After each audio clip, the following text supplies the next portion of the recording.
الحمدللہ وکفا والصلاة والسلام علی سید الانبیاء وعلی آلہ وصحبہ وبارک وسلم دائما ابدا اما بعد اعوذ باللہ من الشیطان الرجیم بسم اللہ الرحمن الرحیم بحمد اللہ تعالیٰ کی رب ذوالجلال کے احسان اور کرم سے سبق آپ اپنا ملاحظہ فرمائیں گے سورہ مومن کی 40 نمبر آشفہ سے آگے۔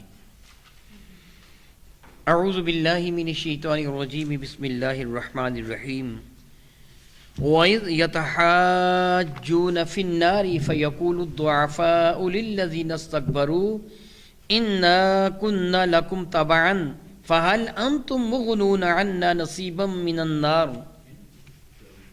خلاق کائنات جل مجد کریم کافروں کی حالت بیان فرما رہا ہے کہ وَإِذْ يَتَحَاجُّونَ فِي النَّارِ، جب وہ آگ میں یعنی جہنم کی آگ میں ایک دوسرے کے ساتھ بحث کریں گے، لڑائی کریں گے، جھگڑا کریں گے، تنازع کریں گے، حجت بازی کریں گے۔ اور یہ کافروں کے لیے اللہ رب العزت جل وعلا کا عذاب ہے کہ کافر جہنم میں ایک دوسرے کے ساتھ لڑائی کریں گے۔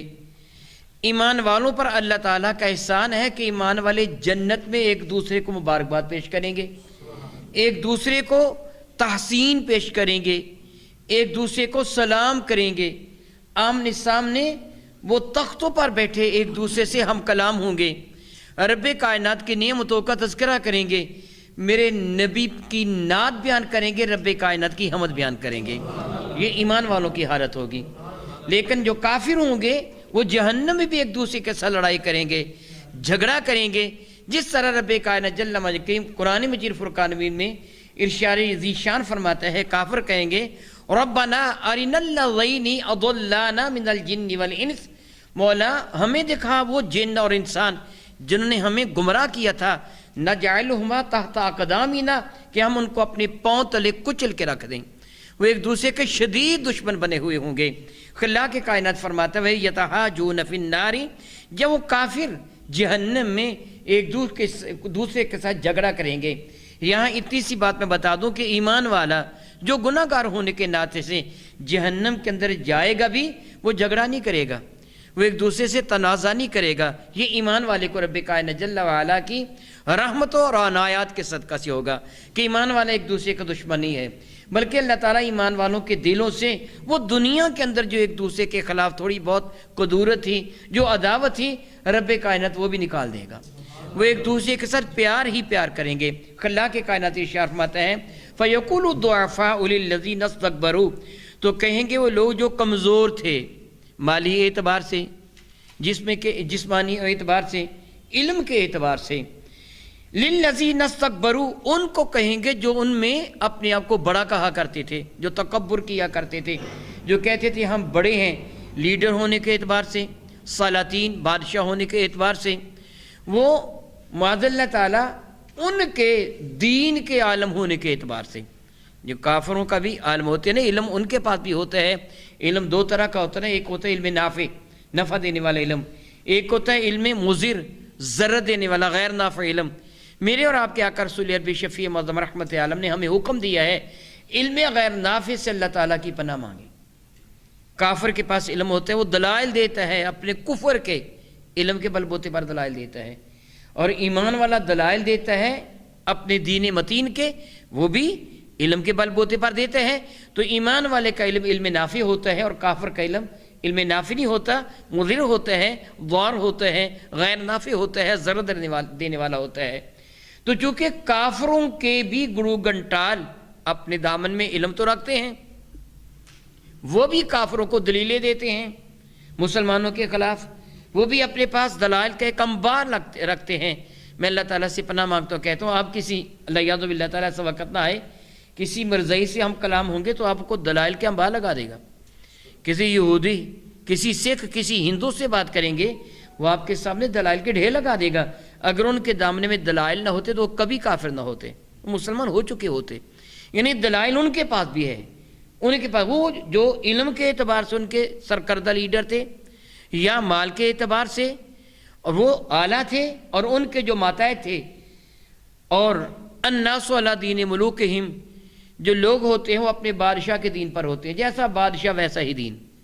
اس کے پیچھے جو چلتے ہیں، بنا بری اب وہ کمزور کہیں گے متکبروں کو کہ انا کننا لکم تبعا، بے شک ہم تو تمہارے پیچھے پیچھے چلنے والے تھے، تمہاری اتباع کرنے والے تھے، تم جو کہتے تھے ہم اس کی ہاں میں ہاں ملا دیا کرتے تھے۔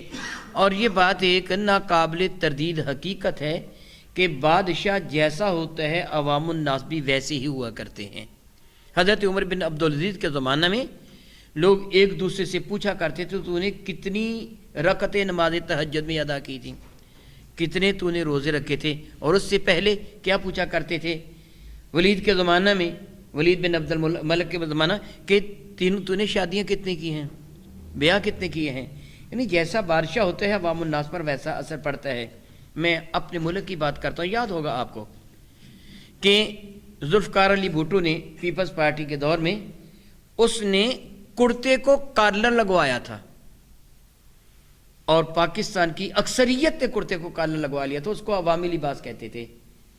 اور جب ضیاء الحق آیا اس نے قمیض کو بین لگوا لیا، اس کی دیکھا دیکھی عوام الناس میں بھی قمیض کو بین لگوانا شروع کر دیا۔ اور اسی طرح آپ جانتے ہیں نا کہ جو اس کے زبان سے کوئی شعر نکل گیا، یہ سب تمہارا شکر ہے آقا کی بات اب تک بنی ہوئی ہے، معلوم نہیں نعت کب کی لکھی ہوئی تھی، لیکن جب صدر کی زبان سے نکلا تو ایسا مشہور ہوا کہ ہر ایک کی زبان پر آ گیا۔ یعنی انسان جو عوام الناس ہوتے ہیں وہ اپنے بادشاہ کے دین پر ہوتے ہیں۔ ویسے بھی رائی کا معنی چرواہا ہوتا ہے، رعایا ان کو کہا جاتا ہے جن کو چرایا جاتا ہے۔ گویا یوں سمجھیے کہ جس طرح ایک رکھوالا بھیڑ بکریوں کا پالنے والا اپنی بھیڑ بکریوں کو چرا رہا ہوتا ہے، اسی طرح رکھوالا ہوتا ہے، اسی طرح وہ حاکم بھی اپنی قوم کا رکھوالا ہوتا ہے۔ تو اب وہ جو ماتحت تھے ان بڑوں کو کہیں گے کہ انا کننا لکم تبعا، تو ہم تو تمہارے اتباع میں تھے، ہم تبعا تمہاری اتباع کرنے والے تھے، تمہارے پیچھے چلنے والے تھے۔ فہل انتم مغنون عنا نصیبا من النار، تو فہل انتم مغنون عنا، تو کیا تم بے پرواہ کرو گے ہم کو نصیبا من النار، تھوڑا بہت جہنم کی آگ سے تم بچا سکتے ہو؟ دنیا میں بڑی ڈھینگے مارا کرتے تھے، ہم یہ کر کے رکھ دیں گے، وہ کر کے رکھ دیں گے، فلاں کر کے رکھ دیں گے، بڑی لمبی چوڑی تم باتیں کیا کرتے تھے۔ تو آج کیا تم سارے کے سارے مل جل کر جہنم کی آگ کی اس شدت میں کو تھوڑا سا جو کمی کر سکتے ہو، تھوڑی سی کمی کر سکتے ہو؟ یہ لمحہ بلمحہ اضافہ ہی ہوتا چلا جا رہا ہے، تم سارے مل کر تھوڑا سا حصہ کم کر دو، تھوڑا سا حصہ کم کر دو، چلو سرے سے ختم نہ بھی کر سکو لیکن تھوڑی سی سزا تو کم ہو جائے۔ تو قال الذین استکبروا، تو کہیں گے وہ لوگ جو اپنے آپ کو بڑا کہا کرتے تھے، جو تکبر کیا کرتے تھے۔ تکبر کا معنی ہوتا ہے نا اپنے آپ کو بڑا کہنا، یہ اللہ کی شان ہے۔ اللہ تکبر فرماتا ہے، بندہ تکبر نہیں بلکہ بندہ تو غرور کرتا ہے، بے وقوف ہے کہ اس کے پلے ہوتا کچھ نہیں، کہتا ہے میں بہت بڑا ہوں۔ تو وہ جو متکبر جو خود کو بڑا کہا کرتے تھے، وہ سلاطین تھے، وہ لیڈر تھے، وہ ان کے علماء تھے، وہ جواباً کہیں گے وَقَالَ الَّذِينَ اسْتَكْبَرُوا إِنَّا كُلٌّ فِيهَا، وہ کہیں گے ہم سارے کے سارے ہی جہنم کی آگ میں جل رہے ہیں۔ بلکہ جو گمراہ گر ہوں گے، گمراہ کرنے والے ہوں گے، ان کو تو زیادہ سزا ملے گی۔ جس طرح میرے اور آپ کے کریم آقا رب ذوالجلال کے محبوب حضور رسول مشرم رحمت عالم صلی اللہ علیہ وسلم کے ارشاد گرامی قدر کا مفہوم بنتا ہے، نیکی کی دعوت دینے والے کو نیکی کرنے والوں کے برابر اللہ تعالیٰ اجر عطا فرما دیتا ہے۔ اگر آپ 100 آدمی کو دعوت دیتے ہیں نیک عمل کی، وہ 100 آدمی نیکی کرتا ہے تو رب کائنات جل حکیم آپ کو 100 کے برابر اجر عطا فرما دیتا ہے۔ میرے اور آپ کے کریم آقا فرماتے ہیں اذا مات الانسان انقطع عملہ، جب انسان مر جاتا ہے تو سلسلہ اعمال منقطع ہو جاتے، الا ثلاثہ، مگر 3 قسم کی چیزیں ایسی رہتی ہیں جو باقی رہتی ہیں۔ ایک ہے علم نافع ہے، وہ علم جس سے نفع حاصل کر دیا گیا، جس طرح بحمد اللہ تعالیٰ ثم الحمدللہ آپ پڑھتے ہیں پھر آگے پڑھائیں گے۔ اور دوسری چیز صدقۃ جاریہ، وہ صدقہ جاریہ، مسجد بنوا دی، کوئی سرائے بنوا دی، کوئی نلکا لگوا دیا، ویلفیئر کا کوئی ایسا کام کر دیا جس سے عوام الناس کو فائدہ پہنچتا ہے، عبادت کرنے والوں کو وہاں عبادت کرنے کا موقع میسر آتا ہے۔ قرآن مجید فرقان حمید خرید کر وہ تقسیم کر دیے لوگوں کے اندر، دین متین کی کتابیں خرید کر تقسیم کر دیں، کوئی مدرسہ بنا دیا وغیرہ وغیرہ۔ وہ کام جس سے اللہ اور اس کے رسول کی رضا مقصود ہے، جب تک وہ چیز باقی ہے مرنے والے کو قبر میں بھی ثواب ملتا چلا جاتا ہے۔ اور تیسری چیز ولد صالح یدعو لہ، وہ نیک اولاد جو اپنے ماں باپ کے حق میں دعا مانگتی ہے۔ گویا نیکی کا جاری کرنے والا اپنے دامن میں نیکیوں کی وہ مستقل طور پر پنشن لے کے چلا جاتا ہے کہ اس کے مرنے کے بعد بھی اس کے نام اعمال میں نیکیوں کا اضافہ ہوتا چلا جاتا ہے۔ اسی طرح گناہ کا ایجاد کرنے والا، گناہ کی ترغیب دینے والا، اس کے کہنے پر جن لوگوں نے گناہ کیا ان سب کے گناہوں کے برابر اس بدبخت کو سزا مزید مل جائے گی۔ میرے اور آپ کے کریمہ کا تاجر مجم شفیع معظم رحمت عالم صلی اللہ علیہ وسلم کا ایک ارشاد گرامی قدر ہے۔ میرے نبی فرماتے صلی اللہ علیہ وسلم، مفہوم حدیث ہے، مؤذن اذان دیتا ہے، لوگوں کو نماز کی دعوت دیتا ہے، حی علی الصلاۃ حی علی الفلاح۔ ایک تو اذان کی ویسی فضیلت ہے کہ جب وہ اللہ رب العزت جل وعلا کی توحید کا اعلان کرتا ہے، شہادت دیتا ہے اشہد ان لا الہ الا اللہ، اور رب کائنات کے محبوب مکرم کی رسالت کی گواہی دیتا ہے اشہد ان محمد رسول اللہ صلی اللہ علیہ وسلم، تو حدیث بارکہ کا مفہوم بنتا ہے جہاں تک اس کی آواز جاتی ہے اتنے ایریے کے، اتنے حصے کے سارے شجر و حجر، وہ پتھروں کے ٹکڑے، زمین کے ذرے، درخت اور ان کے پتے قیامت کے روز کے ایمان کی گواہی دے دیں گے۔ علاوہ ازیں وہ لوگوں کو بلاتا ہے حی علی الصلاۃ، آؤ نماز کی جانب، حی علی الفلاح، آؤ کامیابی کی جانب۔ تو جتنے لوگ اس کی دعوت سن کر نماز پڑھنے کے لیے آتے ہیں، رب ذوالجلال سب کے برابر اس کو ثواب عطا فرما دیتا ہے۔ اسی طرح وہ جعلی پیر، وہ جاہل ملنگ جو لوگوں کو نماز سے منع کرتے ہیں، کیا ضرورت ہے نماز پڑھنے کی، تو جتنے لوگ ان کے پیچھے لگ کے نماز کو چھوڑ گئے ان سب کے گناہوں کا بوجھ ان کے کندھوں پہ ڈال دیا جائے گا۔ ان خبیثوں کو زیادہ سزا ملے گی، تو کافروں کو تو زیادہ سزا مل رہی ہوگی، تو پہلے ہی کفر کے اور اپنے کفر آگے بڑھانے کے جرم میں گرفتار ہوں گے، وہ تو زیادہ سزا پا رہے ہوں گے۔ تو اس لیے وہ کہیں گے کہ قال الذین استکبروا، اللہ رب العزت فرماتے ہیں کہیں گے وہ لوگ جو اپنے آپ کو بڑا کہا کرتے تھے دنیا میں، انا کل فیہا، ہم سارے کے سارے آگ میں جل بن رہے ہیں، ان اللہ قد حکم بین العباد، بے شک اللہ تعالیٰ نے بندوں کے درمیان فیصلہ فرما دیا ہے، اب تو کچھ بھی نہیں کیا جا سکتا۔ اے کاش ہم دنیا میں سمجھ جاتے، اب فیصلہ ہو گیا، اور وہ فیصلہ کیا ہوا؟ معاذ اللہ تعالی ہم اور تم سارے جہنم کی آگ میں جل رہے ہیں۔ استغفر اللہ ربی، رب ذوالجلال ارشاد فرماتا ہے وقال الذین فی النار لخزنۃ جہنم، وقال الذین، کہیں گے وہ لوگ فی النار جو جہنم کی آگ میں جل رہے ہوں گے، ان جگہ وہ کافر ہی مراد ہیں کہ جن کو شدید ترین سزا دی جا رہی ہوگی، وہ کہیں گے کسے؟ لخزنۃ جہنم ادعوا ربکم، وہ خازن جہنم سے کہیں گے۔ خازن خزانے والے کو کہتے ہیں، جس کے پاس خزانہ ہوتا ہے نا، گویا جہنم کا وہ داروغہ جس کو رب کائنات جل وعلا نے جہنمیوں کو سزا دینے پر متعین فرما رکھا ہے۔ جس طرح آپ جانتے ہیں کہ جیل میں دو طرح کے لوگ ہوتے ہیں، کہ جیل کا عملہ ہوتا ہے، حتیٰ کہ سپرنٹینڈنٹ جیل بھی جیل میں ہوتا ہے، اور ایک وہ سزا پانے والے قیدی جیل میں ہوتے ہیں۔ قیدی سزا پانے کے لیے اور یہ عملہ ان کو سزا دینے کے لیے وہاں موجود ہوتا ہے۔ جس طرح جہاز میں سوار ہونے والا، وہ پار لگنے والا پیسے دے کے بیٹھتا ہے، پار لگانے والا پیسے لے کے بیٹھتا ہے، وہ تنخواہ لے کے بیٹھتا ہے اور مسافر پیسے دے کے بیٹھتا ہے، دونوں میں فرق ہے نا۔ تو وہ جو خازن ہے جہنم کے، جو داروغہ ہے جہنم کے، جو جہنمیوں کو سزا دے رہے ہیں، ان کو جہنمی کہیں گے کہ ادعوا ربکم، اپنے رب کی حضور تم دعا مانگو، کیونکہ ان کو جہنمیوں کو پتہ ہوگا نا کہ ہماری تو دعا قبول ہی نہیں ہوگی، ہم تو اس لائق ہے ہی نہیں ہیں کہ ہم اپنے رب کی حضور کچھ گزارش پیش کریں۔ معاذ اللہ تعالیٰ ہم تو اللہ یعوذ باللہ تعالیٰ وہ یقین کر لیں گے ہم تو اتنے ذلیل ہیں کہ اپنے رب کو رب کہتے ہوئے بھی اب حیا آ رہا ہے کہ جس سے اتنی نعمتیں ہمیں دی تھی، اتنے انعامات سے ہمیں نوازا تھا، ہم نے نافرمانی کی، تو اب تو اتنا بڑا شدید جرم ہم سے شرک کا سرزد ہو گیا کہ ہمیشہ کے لیے ہم لائق جہنم ٹھہرے، اب ہم کس طرح اپنے رب کو پکاریں؟ اس لیے وہ ان کو کہیں گے تم دعا کرو ربکم، اپنے رب سے، یہ نہیں ہمارے رب سے، وہ کہ اپنے رب سے دعا کرو۔ ہے تو سب کا رب، لیکن ان کو حیا آ رہا، حیات ان کو کیا آنا ہے؟ بے حیا ہے، کافر تو بے حیا ہوتا ہے۔ یوں کہ یہ کہ ان کی جرت نہ ہوگی یہ کہتے ہوئے کہ ہمارا رب ہے۔ وہ کہیں گے اپنے رب سے عرض کرو کیا، یخفف عنا یوما من العذاب، اللہ یعوذ باللہ تعالیٰ کسی ایک دن ہی ہم پر عذاب میں تخفیف کر دے، ہمیشہ نہ صحیح، ایک دن کے عذاب میں تخفیف ہو بھی جائے تو فائدہ کیا ہوگا؟ ابو لہب کو ملتی ہے نا ایک دن عذاب میں تخفیف، پیر کے دن اسے عذاب میں تخفیف ملتی ہے نا، لیکن اس کا فائدہ کیا؟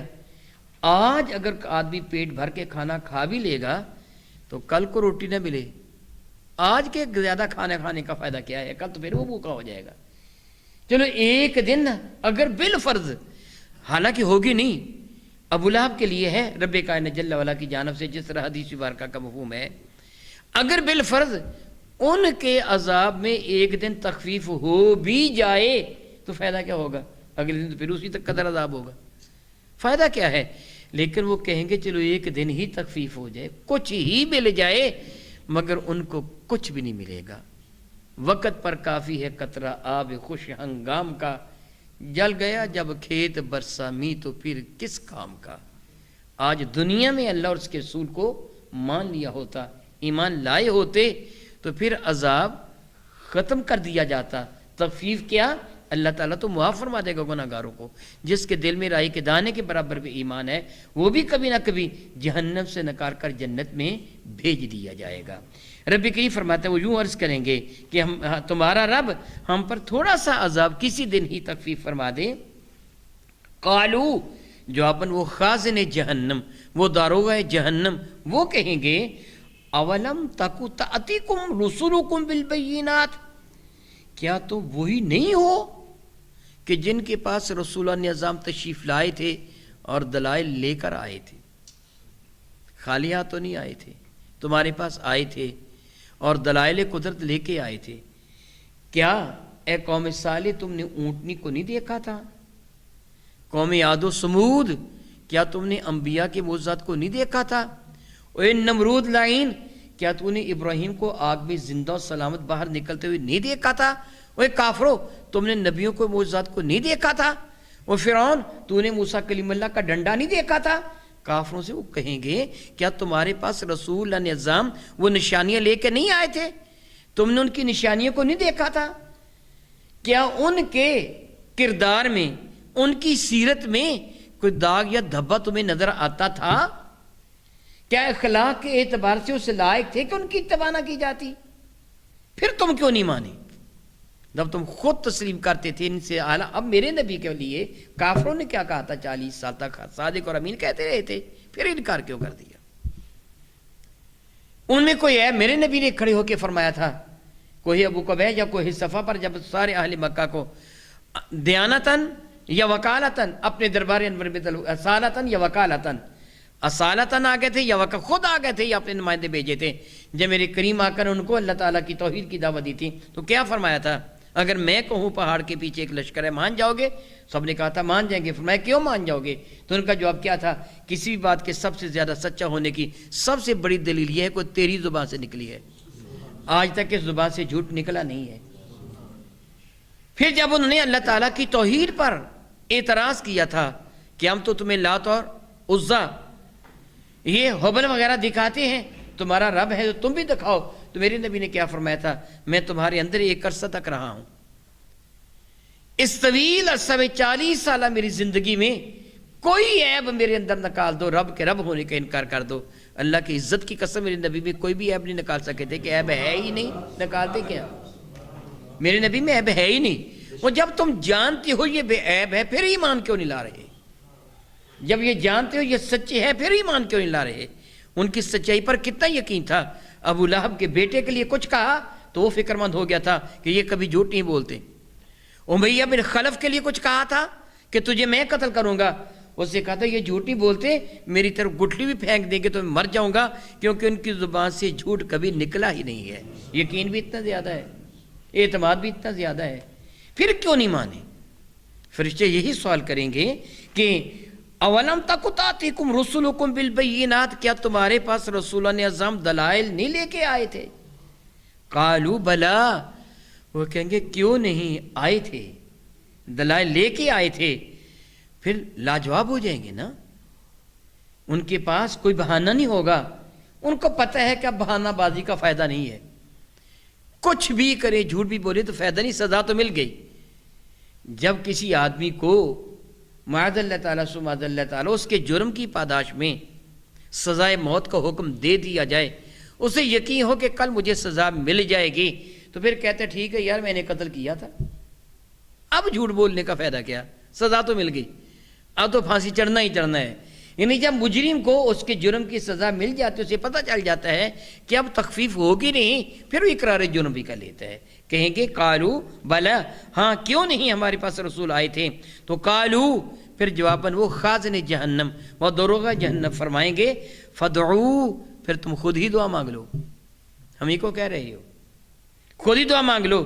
تو رب ذوالجلال فرماتا ہے وما دعاء الکافرین الا فی ضلال، اور جو کافروں کی دعا ہوگی، ان کا چلانا ہوگا، ان کا چیخنا ہوگا، ان کا جو مانگنا ہوگا، فی ضلال، وہ تو گمراہی میں ہے، وہ تو نشانے پر پہنچتے نہیں ہے، وہ تو دائیں بائیں ہیں، بھٹک رہی ہے ان کی دعا، ان کی دعا کو شرف قبول سے نوازنا ممکن ہی نہیں ہے۔ دنیا میں تو ہو سکتا ہے کبھی کسی کی دعا کو اللہ قبول فرما لے، جس طرح شیطان کی دعا کو قبول فرما لیا تھا، دنیا میں تو کسی کافر کی دعا کو قبول فرما لے تو جدا بات ہے، تو اب جہنم میں تو کسی کافر کی دعا کو قبول نہیں کیا جائے گا، ممکن ہی نہیں ہے۔ ارشاد گرامی قدر فرماتے ہیں ربی ذوالجلال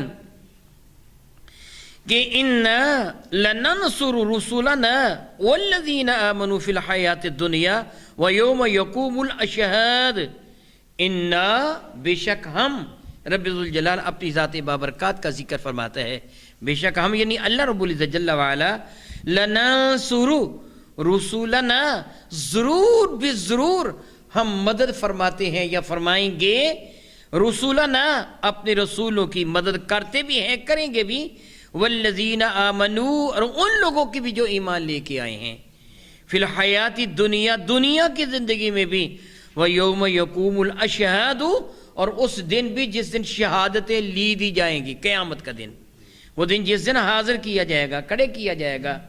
ان کو موجود شاہد کا معنی حاضر ہونا بھی ہوتا ہے، جس طرح ہم نماز جنازہ پڑھتے نا کہ غائبنا و شاہدنا، جو حاضر ہیں وہ بھی، جو غائب ہیں ان کو بھی، اللہم اغفر لحینا و میتنا و شاہدنا و غائبنا، اے اللہ ہمارے مردوں اور زندوں کی بھی بخشش فرما دے، جو آ گئے ان کی بھی بخشش فرما دے، جو نہیں آئے ان کی بھی، شاہد بمانی حاضر۔ تو جو قیامت کا دن یوم الاشہاد، وہ حاضری کا دن ہے، سب نے بارگاہ رب العزت میں حاضری دینی ہے، گواہیوں کا دن ہے، گواہیاں بھی ہوں گی، حتیٰ کہ ہاتھ پاؤں بھی گواہی دیں گے، اس اعتبار سے یہ دن قیامت کا دن۔ نبی کریم فرماتا ہے کہ ہم اپنے رسولوں کی اور ایمان والوں کی مدد دنیا میں بھی فرماتے ہیں اور آخرت میں بھی مدد فرمائیں گے۔ اب کسی کے ذہن میں ایک خیال پیدا ہو کہ ضروری تو نہیں کہ دنیا میں سب ایمان والوں کی ہمہ وقت اللہ تعالیٰ مدد فرماتا ہے، ہمہ وقت اللہ تعالیٰ مدد فرماتا ضروری تو نہیں ہے، ایسے بھی ہوتا ہے کہ ایمان والا معاذ اللہ تعالیٰ معاذ اللہ تعالیٰ کافر کے مقابلے میں شکست کھا جاتا ہے، اس کا بہت سارا نقصان ہو جاتا ہے، اور ایمان والے آج تو پس رہے ہیں، پھر رسولہ نے عذاب باز کو شہید تک کر دیا گیا، تو رب کائنات ان کی مدد نہیں فرمائی، تو فرماتا میں وعدہ کر رہا ہوں مدد کا۔ اور ایسا ہی سوال کسی شخص نے حضرت سیدنا امام حسین علیہ مقام رضی اللہ تعالیٰ عنہ کے لیے کیا تھا، کہ اسی طرح کا سوال کیا تھا کہ اگر رسول اللہ مدد کر سکتے ہیں تو ان کی مدد میدان کربلا میں کیوں نہیں کی؟ معاذ اللہ تعالیٰ سو معاذ اللہ تعالیٰ، معاذ اللہ تعالیٰ سو معاذ اللہ تعالیٰ، رب تو مدد کرنے پر قادر ہے نا، کیا خیال ہے آپ کا؟ بنی اسرائیل نے نبیوں کو شہید کیا کہ نہیں؟ رب نے ان کی مدد کیوں نہیں فرمائی؟ حرم کعبہ کس نے بنایا تھا؟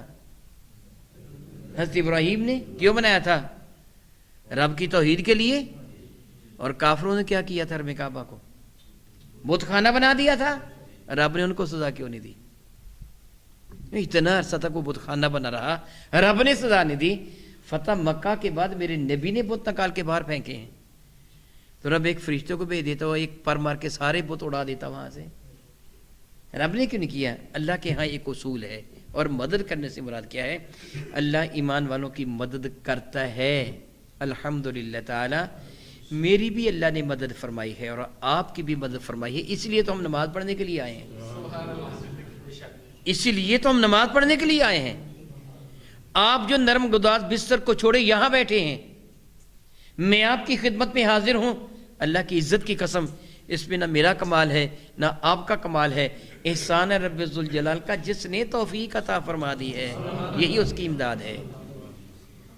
ہمارا ایمان پر قائم رہنا، امام حسین کا استقامت دکھانا میدان کربلا میں، یہی رب ذوالجلال کی مدد ہے۔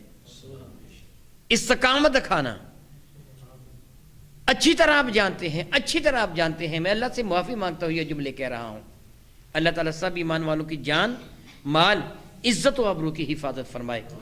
اللہ نہ کرے اللہ تعالیٰ کبھی ایسا وقت نہ لائے ایک ایمان والے کے گھر میں 2 3 4 اس کے بچے، بیٹیاں، بیٹے، اس کی بیوی، اس کی ماں، اس کا باپ اور خود موجود ہو، ڈاکو آ جائیں، اس کو کہیں کہ میری بات مان، اسے ڈاکو کہیں مجھے سجدہ کر، گھر کی ساری دولت میرے قدموں میں ڈھیر کر دے، وہ کہے کہ میں تجھے سجدہ نہیں کروں گا، میں تیری معاذ اللہ تعالی عبادت نہیں کروں گا، تو کافر ہے، میں تجھے مال و دولت ہی دوں گا، اس کے ایک بچے کو قتل کر دے اور دوسرے کی کن پٹی پہ وہ گن رکھ دے، بتا، نہیں مانتا، وہ کہ نہیں مانتا، فائر کر دے، پھر تیسرے کے بچے گن پہ کن پٹی پہ گن رکھ دے، تو اب وہ گن پوائنٹ پر اسے کہے مجھے سجدہ کر، یہ مجبور ہو جائے گا کہ نہیں کر سجدہ کرنے کو؟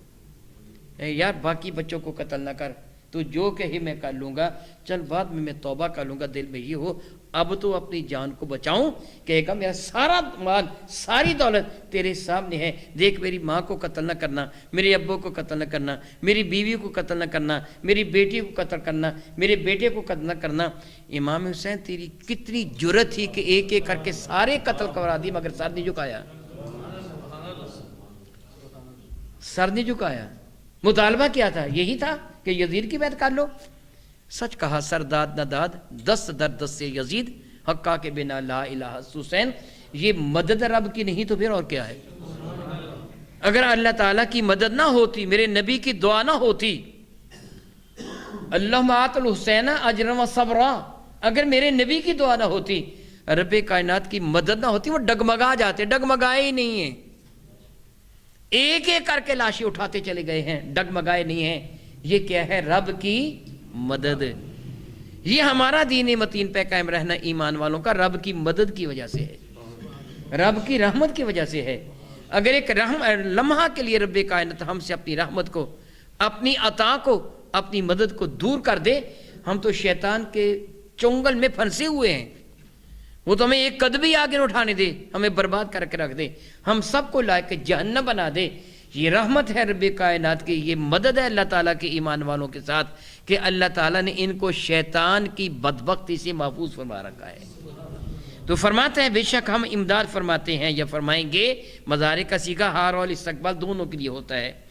رسولنا، رسولوں کی امداد فرمائی ہے، والذین آمنوا، اور ایمان والوں کی امداد فرماتے رہیں گے، فی الحیات دنیا، دنیا کی زندگی میں بھی ان کو شیطان کے شر سے بچائے رکھیں گے، وَيَوْمَ يَقُومُ الْأَشْهَادُ، قیامت کے دن بھی کہ عزت و عظمت کا تاج ان کے سر پر سجا دیا جائے گا۔ سبحان اللہ تعالی و بحمدہ، کتنی بڑی بات ہے، کتنی بڑی بات ہے۔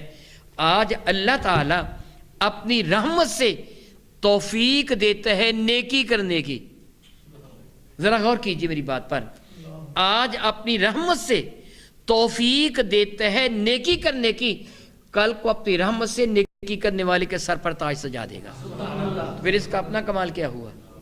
رب کی مدد نہیں تو اور کیا ہے؟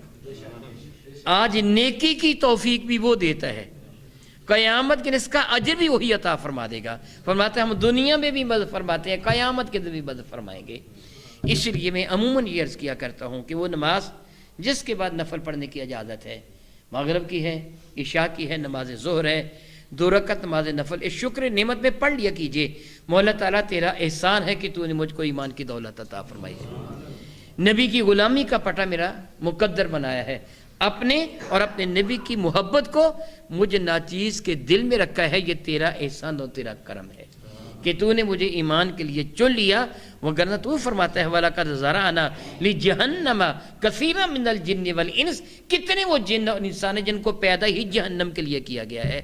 مولا تعالیٰ تو چاہتا تو مجھے ان میں پیدا کر دیتا، مگر تیرا کرم ہے کہ تو نے مجھے جہنمیوں میں پیدا نہیں کیا، مجھ کو اپنے محبوب کے غلاموں میں پیدا فرما دیا۔ سبحان اللہ۔ ارشاد گرامی قدر فرماتے ہیں یوم، وہ دن یوم الاشہاد جو ہوگا، جو گواہی کا، جو حاضری کا دن ہوگا، وہ دن کیسا دن ہوگا؟ یوم، وہ دن لا ينفع الظالمین معذرتهم، ظالموں کا معذرت خواہی کرنا، توبہ کرنا، عذر خواہی کرنا قیامت کے دن پھر کوئی کام نہیں آئے گا۔ دنیا میں توبہ کر لیتے سارے گناہ معاف ہو جاتے، بڑے بڑے کافر، لیکن جب انہوں نے توبہ کی تو سارے گناہ معاف ہو گئے، وہ صحابہ بن گئے۔ وہ کافر جو تھے توبہ کر کے صحابہ بن گئے۔ جس طرح آپ جانتے ہیں کہ سارے کے سارے شروع سے ایمان تو نہیں لائے نا، میرے نبی نے اللہ نبوت فرمایا، جو کافر تھے ایمان لاتے گئے، میرے نبی کے صحابی بنتے گئے، مرتبہ مقام بلند سے بلند تر ہوتا چلا گیا۔ رب ذوالجلال فرماتا ہے پھر آج کے دن، یعنی وہ دن ایسا دن ہوگا ہرگز نفع نہ دے گا ظالم، یہاں ظالم سے مراد مشرک ہے کہ ان شرکا لظلم عظیم، شرک بدترین ظلم ہے۔ لیکن یہ بھی یاد رکھیے قیامت کے دن اگر کوئی ایمان والا بھی توبہ کرے گا نا، تو قیامت کا دن توبہ کا دن تو نہیں ہے، وہ تو دنیا ہے۔ ہاں، رب کائنات اپنی شان کریمی کے صدقے کسی کے سارے گناہوں کو ویسے ہی معاف فرما دے، وہ رب کی رضا ہے۔ گناہوں کو نیکیوں میں بدل دے، یہ اس کی رحمت ہے، یہ اس کی عطا ہے، وہ ایک جدا بات ہے۔ لیکن قیامت کے دن کو بندہ جرم کرنے والا کہے گا مولا میں توبہ کرتا ہوں، اس وقت تو توبہ نہیں ہے، نہیں کسی ظالم کی معذرت کو قبول کیا جائے گا۔ وَلَهُمُ اللَّعْنَةُ، ان کے لیے لعنت ہوگی۔ میں نے جو کہا یہ کافروں کے لیے خاص ہے، اس لیے کہا کہ آگے جملہ لعنت کا رہا ہے۔ ایمان والا معاذ اللہ تعالیٰ لعنت سے محفوظ ہے۔ جہاں لعنت ہوتی وہاں رحمت نہیں ہوتی۔ ایمان والے پر تو کبھی نہ کبھی رحمت ہو ہی جائے گی، کبھی نہ کبھی وہ میرے نبی کی شفاعت سے، میرے اللہ کی رحمت سے کبھی نہ کبھی اس کو تو جہنم سے نکال کر جنت میں بھیج دیا جائے گا۔ ہمیشہ کے لیے لعنت تو کافر کا مقدر ہے، جس کو کبھی بھی جنت میں داخل نہیں کیا جائے گا۔ رب کی فرماتا ہے وَلَهُمُ اللَّعْنَةُ وَلَهُمْ سُوءُ الدَّارِ، ان کے لیے لعنت بھی ہے، یہ رحمت سے دوری بھی، وَلَهُمْ سُوءُ الدَّارِ، اور ان کا گھر، ان کا ٹھکانہ وہ بھی بہت ہی برا ٹھکانہ ہے، یہ کافر کا ٹھکانہ ہے۔ انشاءاللہ تعالی اللہ کی عطا سے ایمان والوں کا ٹھکانہ تو جنت ہوگا۔ جہنم میں جو ٹھکانہ کافروں کا ہے، ایمان والوں کو جہنم کے اس حصے میں نہیں رکھا جائے گا۔ ایمان والوں کو جہنم کے اس حصے میں رکھا جائے گا جس میں عذاب کی تخفیف ہوگی، کم عذاب ہوگا۔ کافروں کو، منافقوں کو جہنم کے بدترین حصوں میں رکھا جائے گا، العیاذ باللہ تعالی ثم العیاذ باللہ تعالی، او کما قال اللہ تبارک و تعالی، واللہ تعالی اعلم باسرار کتابہ۔